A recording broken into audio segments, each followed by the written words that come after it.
What is good? What is happening, everybody?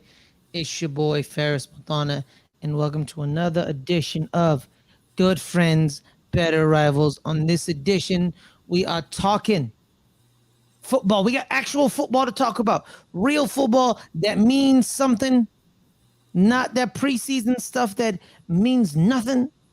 Week one of the regular season is about to conclude. We got one more game tonight at 5 o'clock Pacific, 8 o'clock Eastern. Seattle versus Denver, but we don't care about those teams. We care about two teams only. Two teams. Well, two and a half because we got to talk about the Eagles and Commanders a little bit because they affect us as well. But the two teams we care about, the Giants and the Cowboys. Cowboys played on Sunday night. Giants were in the 1 o'clock, 1:30 window. And to break this all down with me, I got my main man, Caleb. Caleb, how are you, my man? Terrible. Awful. Yes. Disgusted. Yeah. Sickening. Yes. Yeah. All Yeah. those. I can understand your plight, my man. I can understand.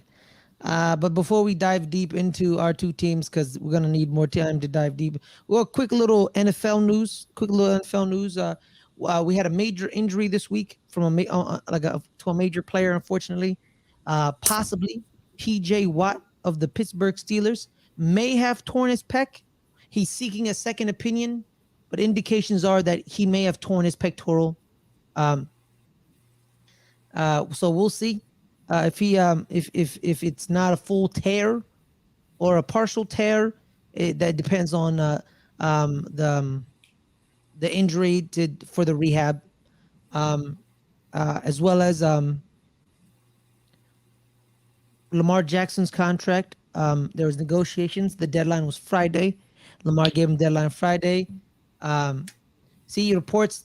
Chug said reports he may miss a month with the pec right here, the pec. Lamar Jackson, the deadline to get his deal done was Friday. He said the deal was not reached. Lamar Jackson wanted a fully guaranteed deal. The Ravens didn't want to provide it. That simple. You know what? Yeah. He's going off of what Deshaun Watson got, but a bunch of the NFL teams are basically saying, we're not Cleveland. We're not that stupid. We will never give you a fully guaranteed deal. And Lamar Jackson was like, trust me, one of you will give me a guaranteed deal. It may not be Baltimore. It may be somebody else. But I think Lamar will get it because, Lamar Jackson out there in free agency, and the only thing you need to do to get him is fully guarantee his deal. Someone will do that. I agree. Yeah. What do you think, Caleb? What do you think? Yeah, I mean, like I said, the Browns did it, but I mean, obviously, Ravens don't want to do something that the Browns are a terrible organization. Why do you want to copy something a bad organization does? Obviously, Lamar Jackson. Yeah, I think he can be worth it. He's been the MVP. He's really good, great quarterback. All down boils down to how you feel about him, and especially in the playoffs because he hasn't shown up in there.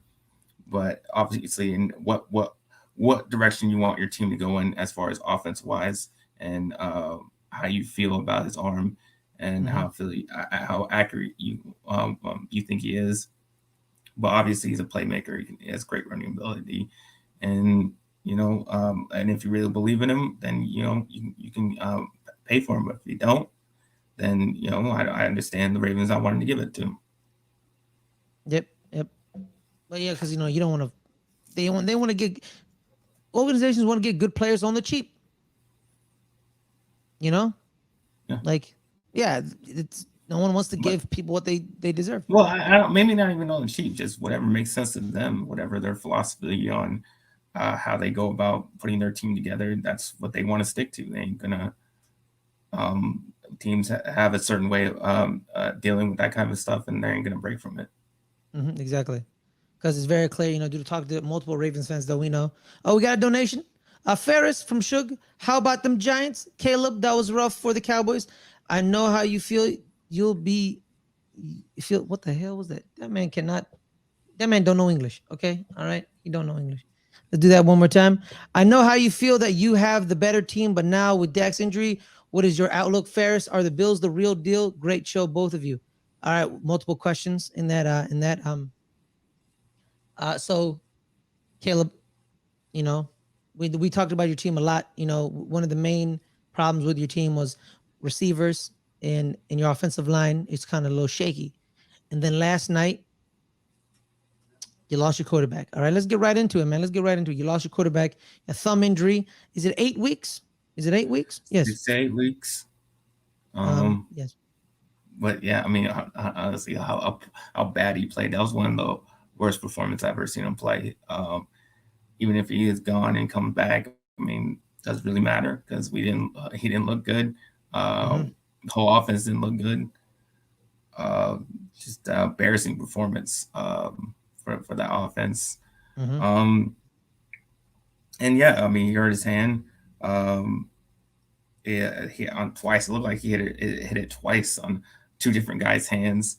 Mm-hmm. So probably if it wasn't injured the first time, it definitely was injured the second time. Um, and yeah, he just couldn't get grab the ball. So I mean, there's no point in even trying.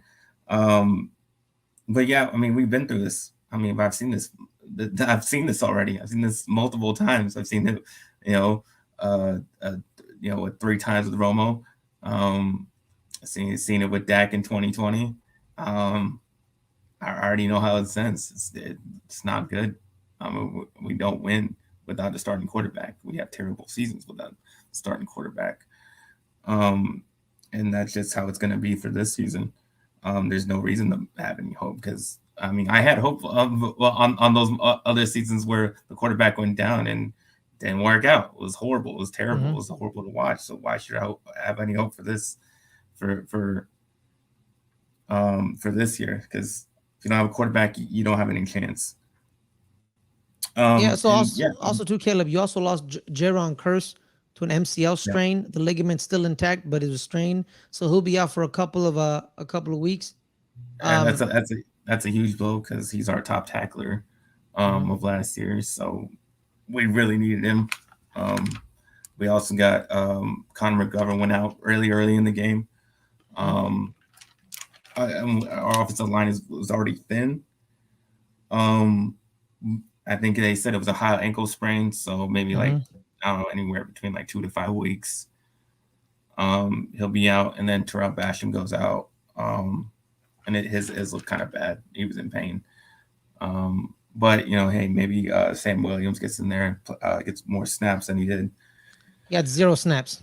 Yeah, yeah. So Didn't. yeah, Yeah, because I've been I'm perusing Giants and Cowboys Twitter, the bloggers, the beat reporters. You kind of drafted Jalen Tolbert and Sam Williams to replace Randy Gregory and Amari Cooper. Not like fully replace them, but like kind of like mitigate production. But then like Jalen Tolbert, him and Simi Fehoko became that guy because after James Washington got hurt and Michael Gallup is still injured, they become receiver too, one of them.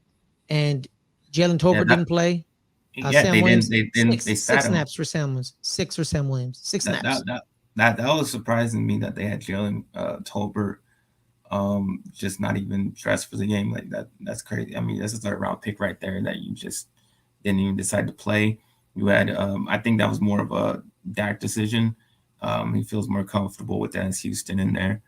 Yeah, Um, 39 but snaps. Jalen Tolbert's the better player, so I guess it's just Yes. more of a comfortability factor for him. And then so yeah, we got to go with Cooper Rush now. Um, Obviously, I wasn't a big fan of what I've seen from Cooper Rush in the off season and preseason. More in training camp, he didn't really look good. Um, Will Grier would be his backup, Mm-hmm. stepping up from the practice squad. So yeah, with that in mind, going forward, it's not going to look good. It's going to be terrible. It already looked terrible with the starting quarterback in there. Um, because I don't know what Dak was doing, man. He was missing on guys. Um, Why didn't just you had run the no. ball more? I feel like your run game I'm was gonna get was to was that. I'm gonna get to that point. oh, Hold okay. on. All I'm, right. I'm gonna take you through it. I'm gonna take you through it. Got you, got you. And if you Um, do have questions, guys, send in your questions at streamlabs.com/LGR network. If you saw that notification, it will pop up and you'll see it. All right, continue, Caleb. yeah. So he had no connection with his receivers. He's just throwing all over the place. He's forcing the ball to CD. CD got 11 targets, only 2 catches. Um, obviously that's the only threat we have on the receiving core. So obviously they're double covering him. He's not getting open. Dak's forcing the ball and it's not hitting. Um, and then to other guys, they had no release. They just got no release. They had no separation. They weren't getting open. Um, Dak had bad misreads on a couple of throws. Definitely one on the interception. He sees the guy come across, and then he just throws it thinking he's going to be open, and then he doesn't even see the guy coming up and making the interception. Yeah, he was bad. He was really bad last night. But I think what's even worse is Kellen Moore's play calling. Terrible. Yes. Terrible play calling. He doesn't know when to run. Doesn't know when to run the ball. He doesn't want to pass the ball. I mean, Zeke's getting 5 yards of carry on 10 carries, and then you just stop giving him the ball. Why? Like, that's a dumb decision. Because it also protects the offensive line, right, Caleb? Where like Connor McGovern and Tyler Smith, they're very shaky in pass pro. Probably they'll learn, but they're very run blocking, power. Because is it a power run or zone? Are you doing zone or power? Yeah, it's more the zone. Okay, so like zones is just taking steps and like grabbing someone and driving them. And McGovern and Smith can do that very well. And same thing with Biotish, but like it's when they're it's passing that it gets a little shaky. So you're pounding the rock, pound the rock, because you're clearly affecting them. Because Zeke had some good runs during that game. He did. He got all his runs were positive. He didn't get stopped in line. He was going forward on every single run. He was getting 5-7 yards of carry, and we should have stuck with him. And for all of those who say Pollard's the best back, look at this game. No, he's not. We put him in there more than often. He got 6 carries. He got 8 yards. I'm dropping him. So all those people said, "Oh, Pollard's the best back. He's better." No, he's not. No, he's not. And I told you all. No, he's not. He's not an every down back. He's a backup running back with explosiveness. And when he gets on space, he can be explosive. But to say that you can give him the ball every single down, he ain't gonna be that guy, and he's not that guy. You're not that guy, pal. You're not that guy, pal. He's not. He's not that guy. But Kellen Moore doesn't know how to use him at all. I mean, Kellen Moore can't scheme him up, and that's the biggest problem with Kellen Moore. Doesn't know how to scheme his playmakers. Doesn't know how to scheme his playmakers to get the ball. Doesn't know how to CD Lamb to get open. I see other. Why can't all these other teams that have this one main option can scheme up the guy to get open? They constantly get catches, but why can't we do that with our team? Why can't we not do that with a CD Lamb and scheme them open? Because they're getting the double coverages too. But we can't do that. We can't scheme up where they're always open and they can get catches. We can't do that for some reason because Kellen Moore can't scheme that shit up. Yeah, because Buffalo last year only used Stephon Diggs in the passing game, and everyone knew he was option number 1, and he always got open. Exactly. I mean, it's all about scheming them open. We get it to the playmakers, and he doesn't do that. He does not do that. He got some stupid trick plays that got us behind twice. He did that with just the dumbest plays I've seen.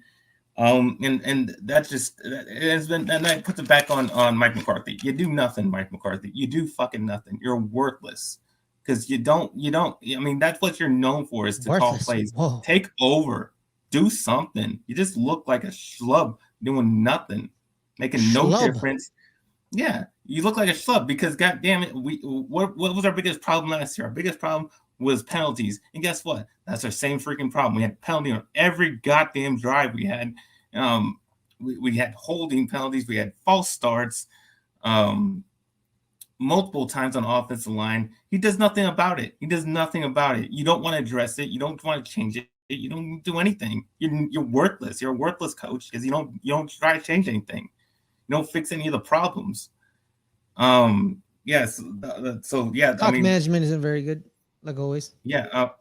And for overall, the offensive line was pretty good. As far as Tyler Smith goes, Tyler Smith was good. I mean, he at first start going out there, didn't play much tackle in the preseason, in the off season. To go out there first, he played pretty well, I thought. Steele was terrible. He got multiple false starts, holding penalties, terrible. And then obviously we got Kyle McGovern hurt, and Farniak had to go out there, do what he could. Farniak. Yeah, Farniak's their new left guard.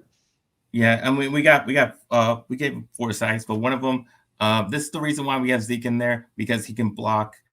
He's a great pass blocker. He's probably one of the best pass block running backs or pass blockers in the league. And Tony Pollard just totally misses a guy, gets the quarterback sacked.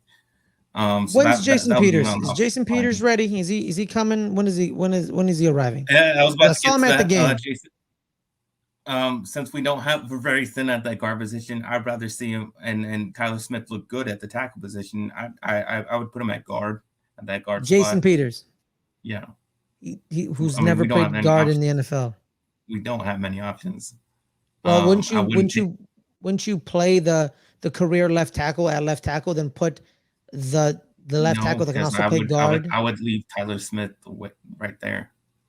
Okay, but then well enough for that. I don't want to change it up. I don't want to. So you take out Terrence Steele and you put Jason Peters at tackle. I wouldn't do that either. I mean, because we still need a guard. I mean, what are we gonna do at guard? We have nobody on guard. Well, I see. The more I think about it, right? Like the more I go to do the offensive line play. You know, I follow Jeff Schwartz and Duke Manyweather. They say you know sometimes you can't really put left tackles on right tackles and left guards because like you're doing everything opposite, right? They got to learn everything opposite. Only the greats can do both, right? And Jason Peters for his entire career has played left tackle. He's played left tackle, and he's 40, and he's gonna be in like year 17, and you want him to play guard? How many times has he ever played guard? I'm not sure, man, but he's gonna have to do something because we have no left guard. So wouldn't you play him at left tackle and then put Tyler Smith at left guard? I don't want to put. I don't want to. I want to do that. He's the rookie. Why would I want to screw him up for the future? I want him staying at that left tackle position. But if he learns both guard and tackle, you're good. And because like Jason Peters is a stopgap left tackle.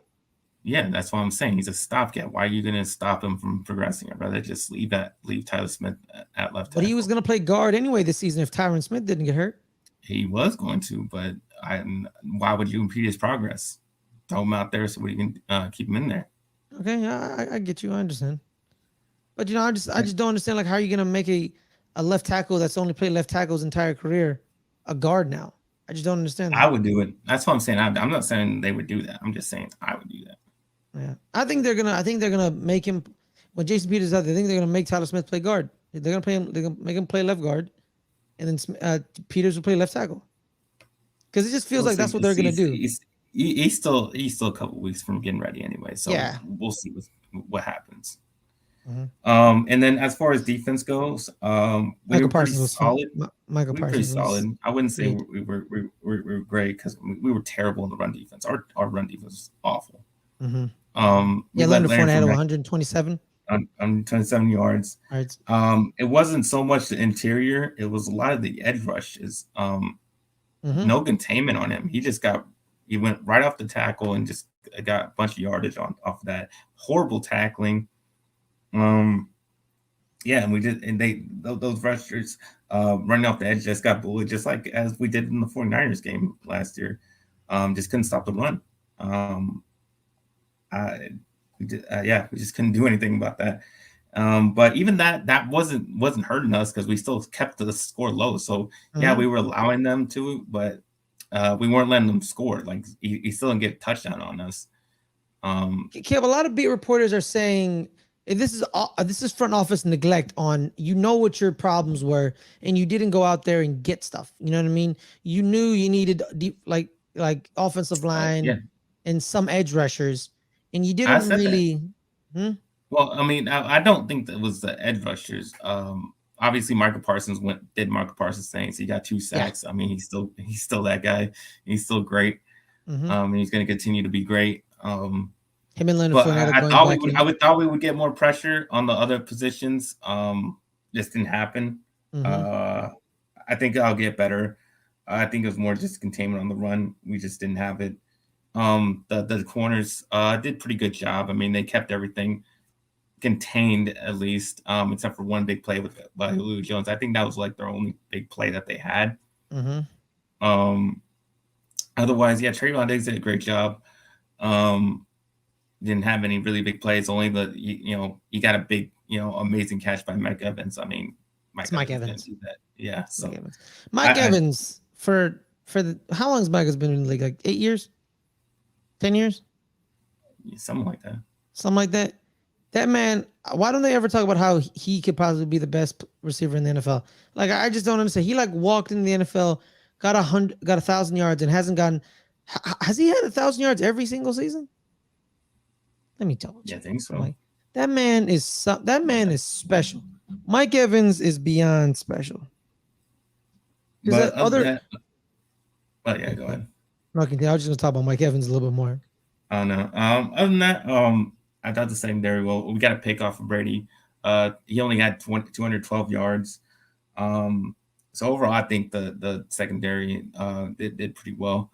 At least did the jobs, and like I said, only one big play. So I was pretty satisfied with what I mean. Like I said they would score 20 points. I mean, they scored 19. So that's right around how much you need to contain Brady to win this game. Like the defense did their job pretty much, but the offense didn't show up. Yeah, no offense. Offense was terrible. Yeah. So there you go. Yeah. Like you're right, Davon. And see, yep, he's been in the league for 8 years. 7 of those seasons, 1,000-yard receivers. And this year's his 8th year. And we'll see. You know what I mean? Like literally, man, Mike Evans, that man is the pure definition of underrated. You're correct, Davon. Pure definition of underrated. You know, he was in the same draft class as OBJ, Sammy Watkins. So OBJ took most of the headlines because he was in New York. You know, OBJ's like better than him. But Mike, I'll pick Mike Evans over a lot of other wide receivers. You know, healthy OBJ, no. Probably over Mike Thomas, maybe. You know, Mike Evans is pretty damn good. Mike Evans has been in the top 5 for the past 7 years. You know, then there's like AB, Odell, Mike Thomas, and then Mike Evans. You know what I mean? And then you got like AJ Brown and now Deebo Samuel, DK Metcalf. I think Mike Evans is still better than most receivers in the NFL. Because that brother, he may be getting a little up there in age, but he still knows how to play wide receiver, man. He damn good. He damn good. I think he's the one who caught their touchdown pass. Wasn't he the one who caught the touchdown pass? Oh, or did he catch a touchdown pass? Was it not a touchdown pass? Mike Evans, yeah, he made that great, amazing catch. Yeah, that touchdown pass. Okay, that's what I thought. Touchdown catch. Yeah, that's Mike Evans again. Okay, but anything bright spots? Micah Parsons, like that's a bright spot. Anything else? Was that the only bright spot in the entire game? No, I mean, like I said, overall the defense played. I mean, they played well enough to win. They played well enough to win. They kept Brady to 19 points. I mean, I think that's. I mean, if you told me that, definitely sign up for that. So, but otherwise, offense was horrible. Yeah, pretty much. Yeah, and you know, adding insult to injury, out for 8 weeks, thumb surgery. Apparently, Mike McCarthy has every quarterback on a list. You know, every quarterback on a list. He's looking over. Yeah, Caleb. You know, again, the Eagles may win this year, and the thing could possibly continue. We haven't had a repeat champion since freaking 2010, 2011. I don't know. Like the NFC East, it's never a repeat champion. Or, you know, another team could win the NFC East. Another team that wears blue. A team that won this week. Am I right, Lawrence Taylor? Hey, baby, let's go out there like a bunch of crazy dogs and have some fun. Yeah, damn right. We went out there like a crazy bunch of dogs and had some fun. Damn right. Cowboy, talking about anything else on the Cowboys? I apologize. I feel like I just transitioned. I was just gonna. I mean, we're gonna talk about the next game afterwards, right? The next week? Yeah.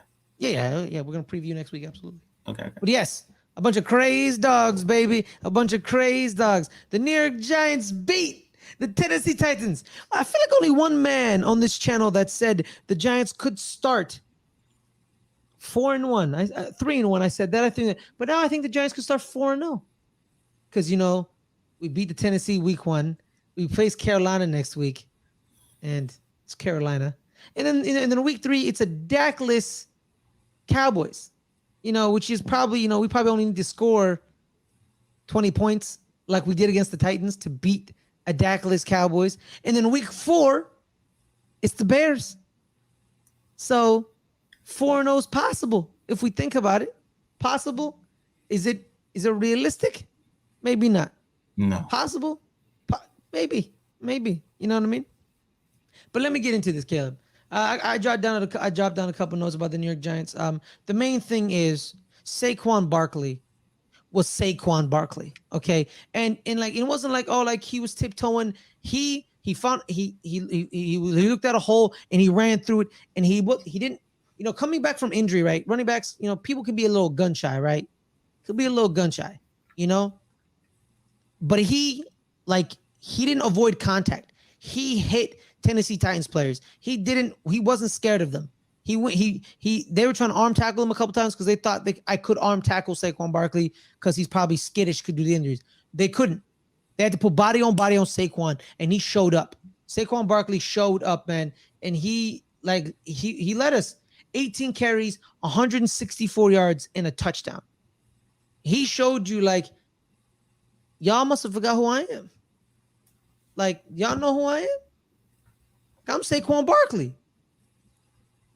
I'm Saquon Barkley. I'm in his pivot interview with Fred Taylor, Ryan Clark, and Channing Crowder. They asked him, "Do you think you're the best? Do you think you're the best running back in the league?" And he said, without a shadow of a doubt, no hesitation, "I am the best. Y'all just forgot I'm the best because I haven't been on this big stage like I used to. But trust me, I'm going to show you why I'm the best." And I appreciate the confidence, right? Some people may not agree with him. That's fine. But you must believe you're the best to be the best. If you don't think you can be the best, get off the field and go home, right? Go home. If Ezekiel Elliott doesn't think he's the best, go home. If Saquon Barkley doesn't think he's the best, go home. If the best receiver in the league, who I don't know, is probably Justin Jefferson, Jamar Chase, AJ Brown, I don't know. If you don't think you're the best, you get the hell off. And that's what Saquon Barkley's like. I know I'm the best. He's like this. I know I'm the best. Y'all just need to catch up. Y'all just needed to catch up. Well, not really. It wasn't. We didn't see him because he was hurt. Exactly. So I'm trying to tell you, man. It's not catching up. It's just you're not. No. Even when he was hurt, he thought he was the best. Oh. So he was like, "Y'all need to catch up to me." And I liked it. I like the confidence. He's very humble, but he's very confident. I like it. You know what I mean? And we, on that last drive, man, we drove down the field and we punched him in the face. We bullied the Tennessee Titans. Yeah, that was a great job. Yeah, we bullied the Tennessee Titans. They're a playoff team with Derrick Henry. Last week I said, we stopped Derrick Henry, we're good. Because Ryan Tannehill is not going to beat us. It's not going to happen. It's not going to happen. Derrick Henry averaged 3.9 yards a carry, 21 carries, 82 yards. People going to look at the 82 yards and be like, "Oh, he still had 82 yards on you." No, yeah, that's nothing. That's nothing for Derrick Henry. But some people, they're haters. But you look at the average yard per carry. Zeke had 5.4 last week. Saquon had 9.1. 9.1. Derrick Henry had 3.9. I'm using those three running backs as examples. So Saquon had 18, 164 on a 9.1 average. Same with Derrick, he had 21.82 on a 3.9. I told everyone, Tennessee, you stop Derrick Henry. You stop him. That's what you do. You stop him because guess what? Ryan Tannehill will not beat you. Ryan Tannehill looked good early on. His touchdown to Dontrell Hilliard, his 2 touchdowns to Dontrell Hilliard, they looked very good. It's very clear that we still have some deficiencies in the defense. We need cornerbacks and defensive backs in a scheme where you're always blitzing. You need good man coverage safeties and corners. That's very clear. And we don't have that. Aaron Robinson, by the way, got away with a pass interference. I just want to point that out, where he was falling, but he already hit Treylon Burks and they were both falling. I would have thrown a flag, but it didn't happen. It is what it is. But the Tennessee Titans receivers were getting open a lot. Because here's the thing, we're blitzing a lot. We're trying to get home, but our corners and our safeties aren't very good man coverages. And but here's the thing too, like when I was recharging the game, Caleb, it was always players like Kyle Phillips, or Dontrell Hilliard or Cody Hollister. Yeah, their number one option didn't. Their two number one options didn't do much. They didn't do anything. Yeah. Robert Woods had 1 catch for 13, and Nick Westbrook had 1 catch for 13, and Treylon Burks had 3 for 55. Okay, that's fine. But Treylon Burks was very clear that he was the third option in that game. And then Kyle Phillips, Dontrell Hilliard, and Kyle Phillips was like option number 4. So we made Ryan Tannehill progress to the third or fourth option on the play. But which makes me mad is that we should have gotten home already. Yeah. Sack him. If pass rush. Too much time. We need to improve it. But here's the thing too, like Kevin Thibodeau isn't there. Azeez Ojulari ain't there. You know what I mean? So that's why he had a lot of time. And like, no offense to Leonard Williams or Dexter Lawrence, they're not pass rushers. They're not very good pass rushers. Like they're good defensive tackles. They eat up blocks. They command the scrimmage line, and they flow side to side. But I need pass rushers. And O'Shane Ximenez and Jihad Ward. Jihad Ward had a sack actually, but it was a sack here and there. Oh, he didn't. Well, talking about we didn't even have a sack. Tom and Fox had a sacks. Jihad Ward had a nice tackle on Derrick Henry. My bad. I kind of. And who blew up Derrick Henry? Who's that? Tate Crowder. Tate Crowder lifted Derrick Henry off the ground. Derrick Henry finally felt what he did. What he does to other grown men. Tate Crowder had a full charge of momentum, and he threw him. It's like the Christian Okoye incident where Okoye's been crushing folks. Then on Monday night, Steve Atwater crushes him, and the people just feel like they stop being scared of Christian Okoye. Tate Crowder had a good play, but Derrick Henry's Derrick Henry. He'll come back. You know what I mean? He'd be like, all right, whatever, man. Everyone gets got, but I get you more than you get me. But I was watching the game. We was blitzing all night. We were blitzing all goddamn night from everywhere. Like 3 linebackers, 2 linebackers, 4. Like, you would just go like literally, man, like Wink Martindale hasn't changed whatsoever. Let me double check the blitz percentages. Yeah, I get my thoughts. Okay. But most overall, I still feel like you guys had the same problems. Yes. No, you're right. I think with better receivers, you're gonna get exploited a lot more in the secondary. Obviously, Titans don't have great receivers, so it didn't really show up in this game. Mm-hmm. Also, the fact that their offensive line, pretty bad still. Gave up a lot of sacks, a lot of pressure on Daniel Jones, and so overall, yeah, the problem's still there. But the coach is the difference. You have a better coach to manage all those problems way more than you did last year. But I mean, I wouldn't get too excited. I mean, you did. I mean, you basically won off of 2 plays. You got a punt return and you got an interception return. Like I said, you did have one good offensive drive, which was the last drive to score a touchdown. But other than that, you didn't really do that much. I mean, they've all called a very safe game for Daniel Jones not to screw it up, and he almost did screw it up. You guys were going to lose. I mean, you guys lost because you missed, because the Titans kicker missed a field goal. Yeah. Titans should have won. I mean, but even saying that, the Giants put up a lot better fight than I thought they were going to do. They played a lot better than thought, but still, it was based off. But it was still, and they did a lot better job of containing Derrick Henry, which I did not think that was going to happen. But overall, you guys still just won off of like 2 plays. I mean, you won because punt return, interception return, and that's where your scoring came from. Hey, it's a win's a win. The NFL. I understand that. I understand that. It's a game of inches, right? I understand. It's a game of inches. That type of stuff is not going to happen every game for you. So that's why I'm saying don't. You're probably correct. You're pretty correct. All right. That's why I didn't say we're going undefeated throughout the entire season. I said we may go 4-0. The difference. Daniel Jones did have a horrible interception in the red zone. where he like literally eyed Saquon Barkley the entire time coming out of the backfield, where it was like supposed to be like a back shoulder throw, but it was like nothing back shoulder about it. And the Titans, I think it was Christian Fulton or Roger McCrary, one of them got the interception like that. It was like very smooth, very easy. Like it wasn't like none much, you know. So yeah, that was a bad play. The fumble that Jeffrey Simmons caused wasn't Daniel Jones's fault because Jeffrey Simmons is one of the best defensive tackles in the game. Like it's him, Grady Jarrett, and some other like those are the first two names that come to my mind. Like him and Grady Jarrett, right? They're just freaks at defensive tackle. And he just beat Joshua Ozudu, like just like kind of like slapped him out of. He was like, get the fuck out of here, and like he like sacked Daniel Jones. So that was not Daniel Jones' fault. That was all Ozudu's fault. And then there was Ben Bredesen, who got pushed into Daniel Jones so far that when Jones finally threw it, the defensive lineman just jumped up and slapped it out of his hand. So it was kind of like a musical chairs with that left guard spot. The tackles are pretty good. Evan Neal kind of struggled and running a little bit, but you know, he just needs to become a grinder. You know, he just needs to grab somebody and like pin him to the ground. Andrew Thomas, though.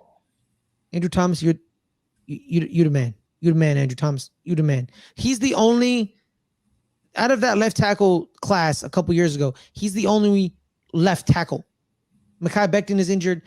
Tristan Wirfs plays right tackle now. Jedrick Wills plays mostly right tackle. So like he's the true blind side out of all of them, and he's just improving tremendously. He is the mainstay on that offensive line. John Feliciano played very well, but it was that left guard. It was that left guard spot. They just kept rotating. It was Bredesen, and then it was Ozudu, Bredesen, Ozudu. It was kind of like 7-5 Ozudu, right? But Ozudu kept getting better as the game kept going along. He, I think, had an 84.6% on PFF passing efficiency wise. Like, let me double check. Let me just double check. Sorry about that. Let me just double check. Yep, there it is right there. He was wrong one. Damn it, sorry. Give me a minute. I gotta check the notes. The notes. Where are the notes? Right here. Ozudu on PFF had an 86.4 pass block efficiency rating, but he became better as a run game as the game got along. Am I frozen or you frozen? I don't know. No. But he just kept chugging along. And then he's the one who cleared Kevin Strong out of the way for the touchdown. So they kind of like trusted him on the last drive. I think Ozudu is going to become our left guard through the rest of the season. It's going to be Neal, Ozudu, Feliciano, Glownkowski, and Neal. Neal played very well in pass pro. He's a good pass pro guy, but he needs to improve the run blocking a little bit. But I believe in him. I think he can do it. And mostly, you know, the defense did what I wanted them to do. Stop Derrick Henry. You stop him. You make Ryan Tannehill beat you. If he beats you, he beats you. It is what it is. And they almost beat us. You know, they almost beat us. Am I speaking in hyperbole because I'm a little happy? Yes, I'm a little happy. I've had pain for the past 2 years. Give me a day, all right, before I become realistic about my team. But now I'll become realistic. We're still not a very good football team. We had good moments. You're right. Those 2 plays, it's a game of inches. 2 plays makes the difference. It's cool. That's good. You know, but it was also 2 plays in the other direction. That interception was atrocious by Daniel Jones. Atrocious. And you know what I like about Brian Daboll? Like you said, Caleb, the coach made the difference. He didn't just like sit there like, oh, good job, Daniel. Oh, it's all right, Daniel. It's all right. You, it's fine. He was like, what the hell were you doing? He was yelling at him on the sideline, like, what are you doing? Like, what the hell are you doing? What was that? What the hell was that? That was atrocious. He was like, he got very animated. And then someone showed me a video of the way he talked to Josh Allen when Josh Allen wasn't playing very well. Yeah. And he was up front with Josh Allen, like, bro, what are you doing? Use your head, Josh Allen. And he's basically saying with Daniel Jones, like, use your freaking head. What was that? Why would you eye down Saquon Barkley? What are you doing? And he didn't just just be like, okay, fine, Daniel, it's all right. You know, you threw an interception. Just forget about it. He's like, no, we're not going to forget about it. Don't do that again. Not okay. You know? So the defense, Wink Martindale did his But job. that's why I was saying Dayball called a great game, limiting his throws and leaning on Saquon Barkley, which is exactly what you need to do. I mean, I wish we had a coordinator that can do the same freaking thing. But. We blitzed 53.8% of the time, more than half. We were blitzing. Tolman Fox got the sack. We only ran cover 0 twice. So that's that. We had the fourth highest percentage, 29% of snaps covering. Cover 1 was like man-to-man with a high safety. The high safety is, Xavier McKinney. But then we had 34% of our snaps in cover 3 was zone with Xavier McKinney. So like it's a lot of cover 3, cover 1, basically, and and cover 0 on occasion. So there's that. But the one thing I do want to talk about it that threw me off. Where the hell was Kadarius Toney? What happened to Kadarius Toney? I don't fully understand what happened to Kadarius Toney. He didn't play like at all. Like he didn't play at all. So I have no idea what's going on with Kadarius Toney. Didn't they give him a rushing attempt? I thought I saw a run play with them. Yeah, I think no. It was a pass play. So it's supposed to be like a trick play where he throws it, right? But it was sniffed out like right away. That's what I saw. Yeah, it was sniffed out right away. But then like he knew it, but then he like got 5 yards. So he turned a broken trick play into a 5-yard gain. Every time he touches the ball, it's positive yardage. What is he injured still? Do they not like him? I'm confused. If they didn't like him, I would have cut his ass. Just cut him. He's on his rookie deal. You save money. So it has to be he's still probably injured with the right leg. It has to be. He's probably still injured. You know what I mean? And they're easing him into it. But I need more of him. Richie James ended up becoming our main target out of the slot because Wan'Dale Robinson unfortunately got injured in the game. He hurt his knee. Yeah. So, but Richie caught 5 of the 6 targets out of the slot, which was very well.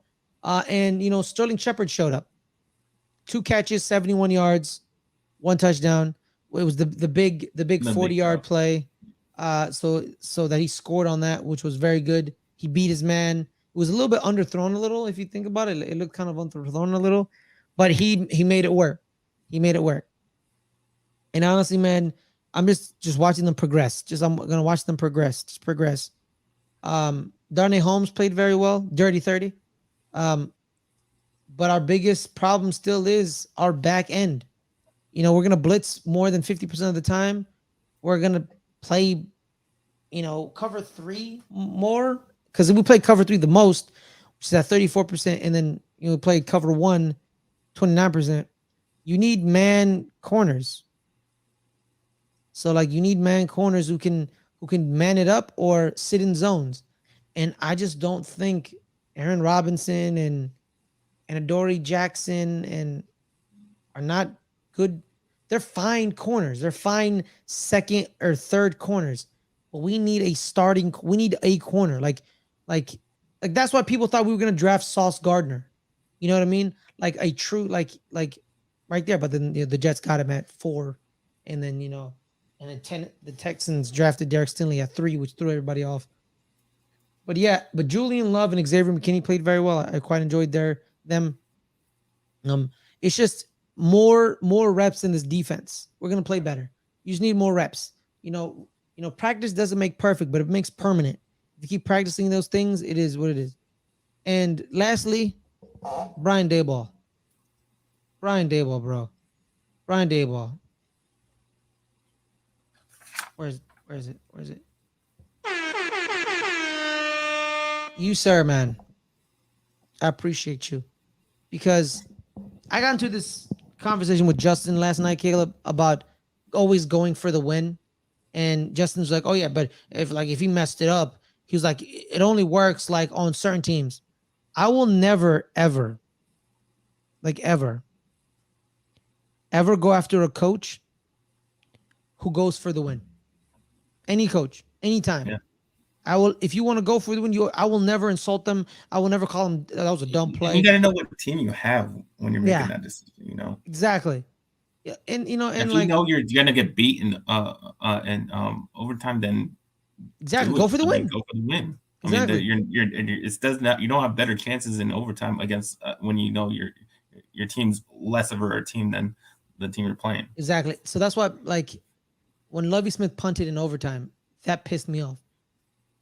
Like, what are you doing? Like, you're in overtime with 29 seconds left, dude. Go for the win. Go for the win. Like, I don't, like, what are you doing? And Brian Daboll was like, we're going to go for the win. We're going to go for the win. You know, because here's the thing about this, Caleb.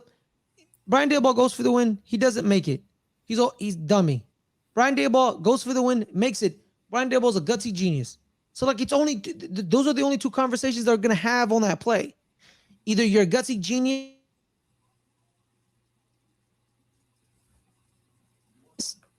you know what I mean? So, like, with these coaches, you know, like, they're kind of like screwed in that way. But going for the win, I will never lost ever. anyways if he Exactly. kicks a field goal, so it didn't really matter that decision. Exactly. Literally, because he was like, So, you know, they could literally. Brian Daboll was like, we're gonna lose because he's probably gonna make this field goal, but I went for the two. Now people think I'm gutsy, but like, because let's say like, you know, they go for the win and they get it right, but then Randy Bullock hits the field goal, it's negated. You know what I mean? It is what it is. You know, and just him just being confident in he's showing confidence in his team. He was like, I'm gonna go for the win with you, Daniel, with you, but then protecting the team by saying, but I'm giving it to Saquon, and basically saying like, Saquon, be great. And Saquon, on that 2-point play, they had us beat. Saquon had like a wall of defenders on him, and Saquon was like, you know what, I'm gonna score this damn touchdown, and he like just ran, like he juked one person. And then like just ran straight into like 3 Titans defenders, and he just like split them, and they didn't want to converge on him, and he got the first down. I mean, the conversion. Always go for the win. Like, always go for the win. I will never ever go after a coach for going for the win. Always go for the win. Always go for the win. That's always been my motto. Go for the win. Always. You don't punt it at midfield with 29 seconds left in the overtime. I don't know why you did that, Lovie Smith. That threw me off. I don't know why. All right, you know what I mean? Because, yeah, I think we're patching up some things. Our offensive line still needs a little more gelling, and we just need better corners. Because, you know, when we get Kayvon and Aziz back, that adds another dimension to our pass rush. You know, so there's that. You know, so we're good. I think we're good. I think we're looking good. Nothing happened with Kenny Galladay. He like blocked most of the game, and he blocked very well. Actually, he actually blocked very well. You know, and get 2 catches. Blocker. Yeah. So there's that. There's nothing really much to say about this game. You know, Saquon came back strong. Well, I think you said a lot. So, huh? I think you said a lot. Okay, good point. Saquon came back strong. Offensive line needs a little bit more work, and we need better corners. And Jeffrey Simmons is pretty damn amazing. What did you expect from us? The man is like the second or the first best defensive tackle in the entire NFL, and we mitigated his impact, so that's good. He had some impactful plays, but he didn't destroy the game for us. So yeah. Final thoughts, Caleb. Yeah, like I said, don't get too excited because you're not always gonna have those big plays. So, yeah, we'll see what's going forward. But definitely, it definitely is just change. You definitely see in differences in the coaching. Much improved there. Yeah. It's probably a little bit of a shorter show because nothing too crazy happened. You know, what were the NFC East? Let's do it. So the Eagles won 38-35 against the Detroit Lions. Lions looked dead on arrival, but they fought back. Yeah, Okay, Goff had a horrible first half, and he looked like atrocious, ass. Um, atrocious. but like I said, the Lions always have that fighting in them. They never They always stop. call back. They never stop. And for all that talk of how great the Eagles defense was, they definitely didn't show it. Because Derek Barnett actually tore his ACL in that game. He's out for the season. yeah, they let the Lions score 35 points on them. The Eagles can never knock them out. And yeah, pretty much went down to the end, and they won by field goal. So Yeah. And honestly, wasn't impressed by Jalen Hurts. Jalen Hurts did exactly what he did last year, just run the ball every single down, and was pretty inaccurate. He had And I some was big shots. impressed. But I'm He had 2 good passes to AJ Brown, but other than that, he wasn't looking good passing the I ball. think that's why they got AJ Brown, because like he's gonna throw him. He's just gonna throw the ball to AJ Brown, and AJ Brown's literally being told just snatch it out of the air. Inaccurate, accurate, just snatch it. And here's the thing about AJ Brown: he could do that. That's his forte. He just throw him the ball and he snatch it. How the hell did Ole Miss have him, DK Metcalf, and Dawson Knox, and not contend in the SEC? You know why? Coaching. Hugh Freeze sucks. That's why. You know what I mean? So there's that. Yeah. Then the Washington Commanders beat the Jacksonville Jaguars. Jahad Dotson scored 2 crucial touchdowns. But it was a back and forth battle. It was a good game, actually. I thought Jacksonville had it, but Washington snuck it out. Pretty much how he always plays. He had some really great plays and then 2 dumb passes at you. Pretty much Carson Wentz in a nutshell right there. But it doesn't resound in the win. And that's just going to be the Commanders here. They're going to have smoking downs, but sometimes they might come out with the wins, and I feel like they're a little bit definitely better than they were last year with better quarterback play. Yeah. So the NFC East, if you think about it, let me double check this. Them and the AFC North are the only standings that have 3 of their 4 teams win week 1. And the reason the Bengals didn't win week 1 was that they lost to the Steelers. And, the Cowboys lost to Tampa Bay.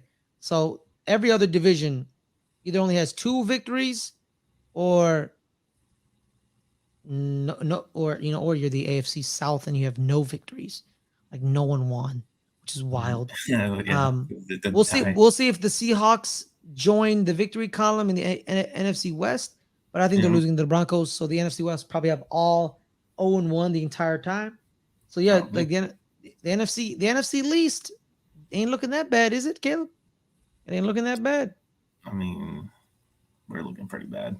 Yeah, you guys are looking pretty bad, but the other 3 teams won their matchups, so that's good. Yeah.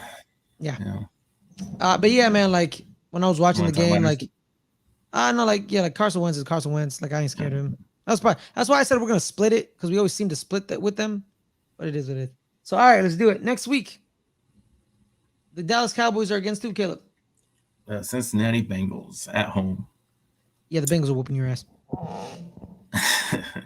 Well, I wouldn't be surprised. Yeah, so we get them at home. They're coming off a pretty bad loss to the Steelers. We should have won that. They probably should have won that. But Joe Burrow had a terrible game, 4 interceptions. We shall, Tony. I shall check back at midseason while I laugh in your face. Yeah. For all the talk that the Cincinnati Bengals had their offensive line fixed, no, they don't. No, they didn't. It's still freaking terrible. Joe Burrow had a horrible day. He got sacked 7 times. So it's still pretty bad. I said that they were automatically going to be fixed. They're going to have continuity the first week, even in the beginning of the season. That wasn't going to happen. That's not how that happens. That's not how that happens. So they still have problems with the offensive line. Definitely, that's Micah Parsons can definitely do what Micah Parsons do and get after. Add Sam Williams, give him more snaps, because no offense to he did have 6 snaps, but in defensive line snap, that means nothing. Yeah, defensive line snaps 6 is literally 0. You need more snaps. Yeah, so they didn't look good. So I definitely think we can get pressure on Burrow, and And overall, I think our defense can hold up for a time. It's just that our offense is going to give them nothing. They're going to give them no help, and it's going to be on defense to rely on them. That's why I think he'll probably keep it close to the beginning, but then they're just going to, eventually they're gonna be on the field too much. They're gonna be on the field too much, The and defense is just going to be worn out by the end, and they're just going to pull away from us. Because they don't have T. Higgins though. They don't have T. Higgins. He got hurt. Hey. But the problem is they still have Jim Chase. So good luck with that. Yeah. But that's what happened. Joe Burrow is kind of like that guy. Like, even though he had 4 interceptions, he still come back and pretty much almost won the game for him.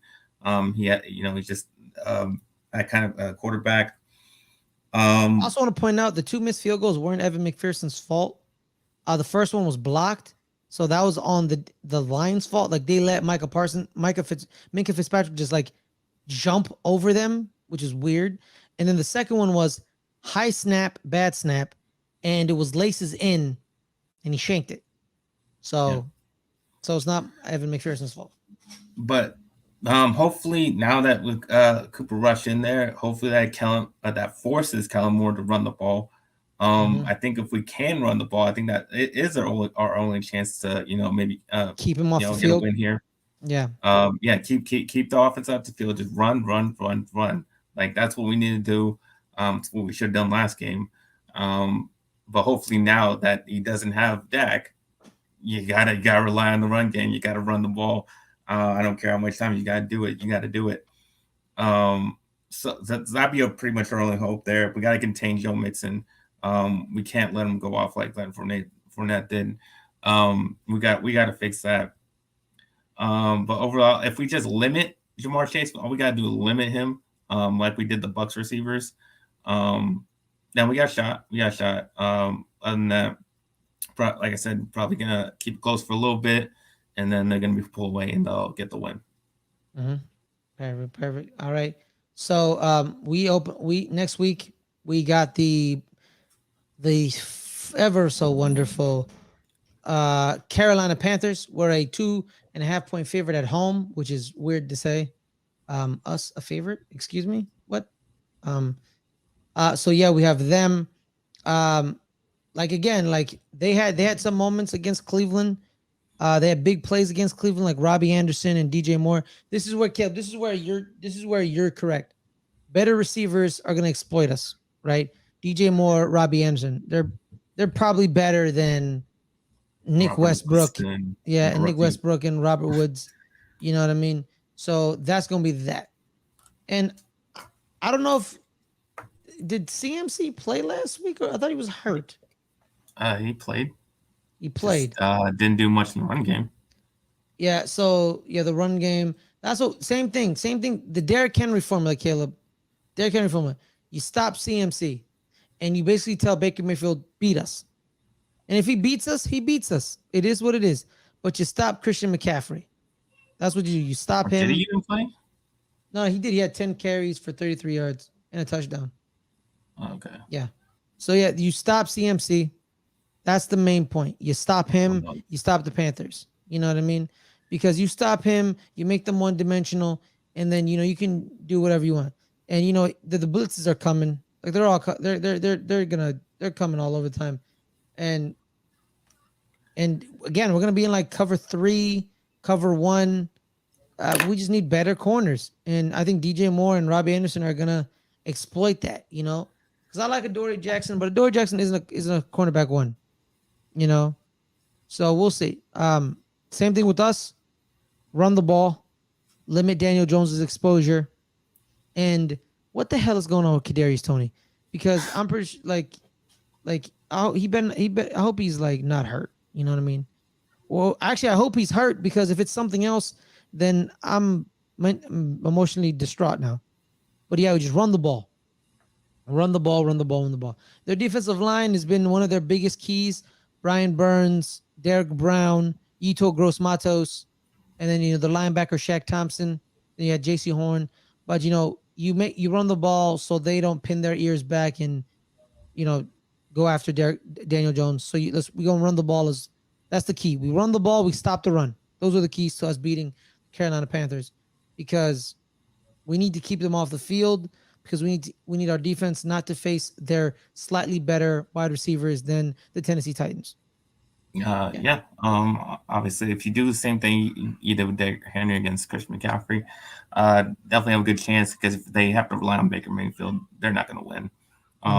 He's too inaccurate. He didn't play very well. You think going against his old team with all that hype around this game, you think he was going to come out there and play well, and he really didn't. A lot of problems in this guy's receiver. I mean, obviously he threw to one receiver, that was Robbie Anderson.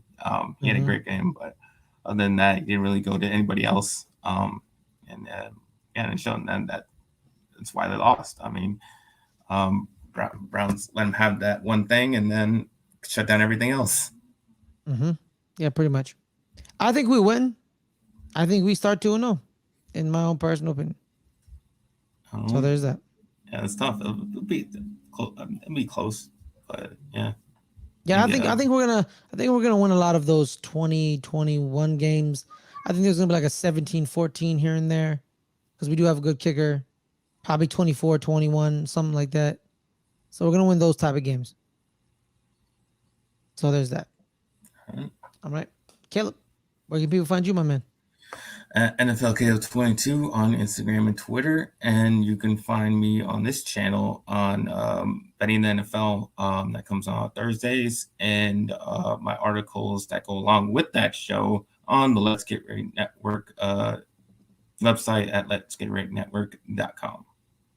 All right, guys. I'm Ferris Muthana. You can find me at Ferris Muthana on Twitter. You find me here every Monday, 3:00. Good friends, better rivals. Every week we're gonna have some fun and shake and bake, basically. I mean, I'm not gonna have too much fun. The Caleb's not gonna have fun. I probably won't even have that much fun either, too. We'll probably be both sad. We'll probably be both angry and sad. The sad show. Just call it the sad show. It's called hey, the boys with the blues. That's the new name. The boys with the blues. Yeah, on that note, guys, have a wonderful night. Stay safe. See you next week. Make sure to like and subscribe to this video on the replay and live. If you want to join the Patreon to support us a little bit more, patreon.com/LGR Network. And that's pretty much it. Thank you and have a nice day.